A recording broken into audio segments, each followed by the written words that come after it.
Myles Sanderson's behavior was an open secret at James Smith Cree Nation.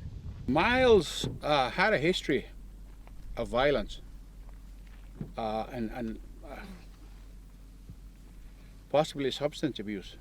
Parole board documents reveal Sanderson struggled with alcohol and drug use early on, used cocaine at 14 and crystal meth in his 20s. And when he used, he would lose his mind. He stabbed men with forks, beat another unconscious in a ditch, and smashed property.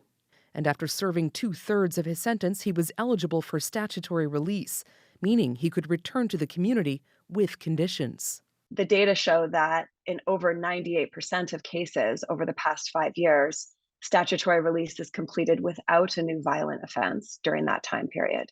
Statutory release is designed to help offenders reintegrate by giving them supports they need to prevent them from reoffending as they transition back into society. But not this time.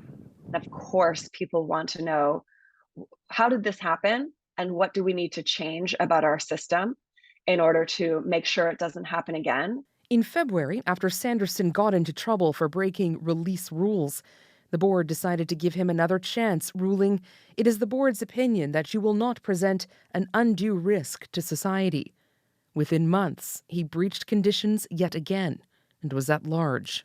We really need to see more transparency from this board to determine what standards and metrics were used for this individual's release. This criminologist says it's too early to know where the system failed, but it will be important to examine the case closely. This individual was a high risk to reoffend, or is a high risk to reoffend and clearly has offended. Certainly is an unfortunate, and it's a tragedy for the province, but it certainly speaks to some of the ongoing issues that we see with parole at the federal level.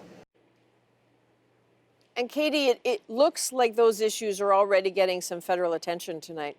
Yeah, that's right. So tonight, Public Safety Minister Marco Mendicino told reporters he was assured that the parole board would be undertaking an investigation into the decision on Sanderson's statutory release. Mendicino said he is extremely concerned with what has happened here and that transparency will be key and that they need to make sure that the laws work.